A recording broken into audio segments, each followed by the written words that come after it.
Hello everyone, कैसे हैं आप सब लोग। तो बीपीएससी टीआरई 4 एग्जामिनेशन की जो लोग भी अभ्यर्थी तैयारी कर रहे थे कुछ दिनों मतलब इन दिनों ही मतलब 2-3 दिन पहले ही बड़े निराश हो गए थे, क्योंकि एग्जामिनेशन कैलेंडर को लेकर के वो निराश हो गए थे। और साथ ही आपको ये भी अनाउंस करा गया था कि हाँ भाई अगस्त में आपका ये एग्जामिनेशन नहीं होगा। बट यहाँ पे आपके लिए खुशखबरी ये चीज़ है कि आप जब आप ये मंत्री जी से खुद ही सुनोगे कि क्या इसमें खुशखबरी है, तब आपको सारी चीज़ें डिटेल से समझ में आ जाएगी। तो पहले इस क्लिप को आप सुनिए, उसके बाद मैं आपको डिटेल से सारी चीज़ें बताती हूँ कि क्या कुछ इसमें होने वाला है और क्या कुछ इसमें नहीं होने वाला है। तो सुनिए आप।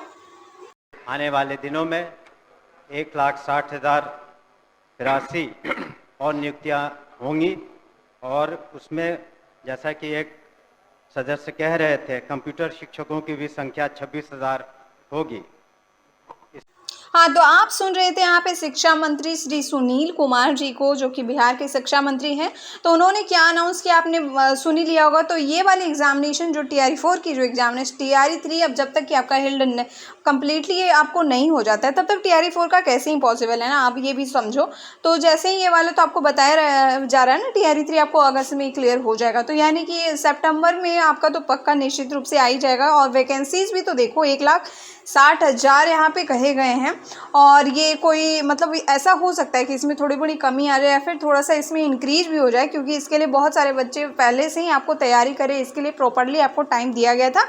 अब यहाँ पे जब तक हम लोग एग्जामिनेशन कैलेंडर की बात करें, जिसके वजह से थोड़ा यहाँ पे शक का माहौल पैदा हो गया है कि ये एग्जामिनेशन होगी कि नहीं होगी, या फिर सरकार जो है मंत्री जी जो है अपने बातों में ही सबको घुमा करके रख लेंगे।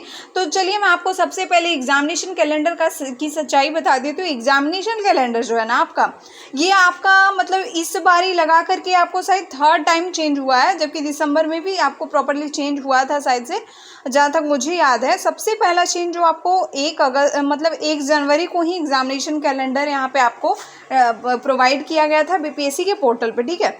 अभी आप देख लो कौन सा मंथ है। तो अभी आपको 7th मंथ है, यानी कि जुलाई वाला मंथ अभी चल रहा है। भले ही आपको अगस्त आने वाला है, लेकिन उसके बाद फिर आपको 25 जनवरी को ही दूसरा वाला कैलेंडर भी उसमें रिलीज किया गया था। अब सबसे पहले यहाँ पे देखो 1 जनवरी को जो रिलीज हुई थी ना कैलेंडर, उसको आप देखो, उसमें क्या लिखा गया है, टू बी डिसाइडेड ही सारी चीज़ें हैं। और एनी मतलब एडवर्टाइजमेंट नंबर कौन सा है उसमें अभी तक नॉट अवेलेबल ही करके लिखा गया था, एंड टू बी डिसाइडेड लिखा था। और दो चीज़ों को यहाँ पे अच्छी थी, वो थी क्या कि वो आपको लिखा होता कि फॉर्म कब तक यहाँ पे फिल अप होगा और एग्जामिनेशन इसकी कब तक ली जाएगी, ये वाली 2 डिटेल थी।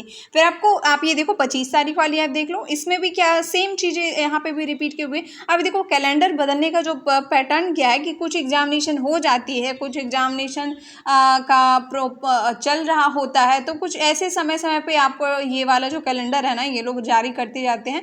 और अब जब आप डाउनलोड कर रहे होगे आप लेटेस्ट वाले कैलेंडर को, तो उसमें आप देखोगे कि सेकंड लिखा हुआ है, क्योंकि फर्स्ट वाले में तो 0 था, उसके बाद फर्स्ट आया, उसके बाद ये सेकंड नंबरिंग, यानी कि इस साल की ये थर्ड कैलेंडर है, ठीक है। एक साल में पता नहीं कितने ही कैलेंडर आ जाते हैं, और इसमें एग्जामिनेशन ऐड और इसमें से एग्जामिनेशन का कुछ मुद्दा इसमें से निकाला भी जाते हैं, कुछ पोस्ट इसमें डाले जाते हैं। तो पोस्ट भी अभी चूंकि इसमें डिसाइडेड नहीं, तो आप देख लो कि 1 महीने के अंदर आपको हो सकता है ना कि नया कैलेंडर फिर से जारी किया जाए। क्योंकि आप देखो अभी जो रिसेंट वाला जो कैलेंडर जो है 23 तारीख को जो आया था कैलेंडर, उसमें क्या लिखा हुआ तो है ना कि टीचर रिक्वायरमेंट एग्जामिनेशन लिखा हुआ है कि नहीं, आप खुद ही देख के बताओ, लिखा हुआ तो है ना।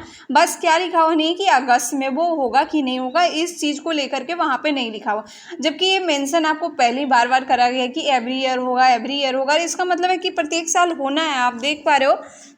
तो प्रत्येक साल आपको होना है, मतलब होना ही है। और अब जब आप सुन ही रहे हो, तो अब जब तक कि विधानसभा का जो इलेक्शन है ना वो जब तक नहीं हो जाता है तब तक आप लोग श्योर रहो और अपनी तैयारी को भी करते रहो। और उससे पहले मैं आपको और चीज़ें अगर इसमें एक्सप्लेन करनी है, पर इससे पहले मैं आपको एक करेंट अफेयर से जुड़ी बात बता दूं कि आप कोई कहीं से भी करेंट अफेयर पढ़ लो ना, तो आपकी एग्जामिनेशन जो है उसमें आपका करेंट अफेयर मैच नहीं होता है, ठीक है।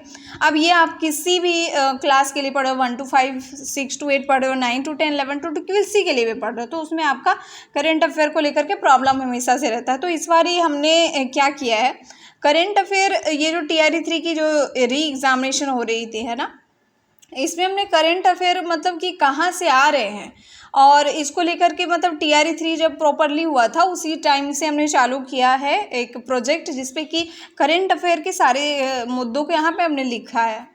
और जो अभी एग्ज़ामिनेशन हुई है उसमें से हूबहू क्वेश्चंस आ रहे हैं, ठीक है।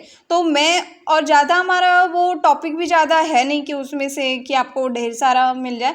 तो जब तक कि आपका ये जो एडवर्टाइजमेंट आता है कि कब से फॉर्म भरा आ रहा है, तो उस दिन से हम मतलब कुछ वीडियो जिसको करंट अफेयर को लेकर के डालेंगे, तो इसलिए आप लोग जुड़े रहिएगा, क्योंकि करंट अफेयर एक ऐसा मुद्दा है जो आपका 8 नंबर का मिनिमम 8 नंबर आपको दे सकता है और फ्री ऑफ कॉस्ट 8 नंबर मिल रहे हैं। तो उसमें कोई दिक्कत प्रॉब्लम नहीं होनी चाहिए, क्योंकि हमने इस पर रिसर्च किया प्रॉपरली कि कहाँ से करंट अफेयर आ रहे हैं और उसका मतलब पैटर्न क्या कुछ रह रहा है। जब तक आप पैटर्न को रिसर्च नहीं करते हो ना, तब तक आप करंट अफेयर, आपने कोई भी बुक खरीद लिया, 2-2 बुक खरीद लो, एक तो सबसे पहली चीज़ कि आप उतना पढ़ नहीं पाओगे।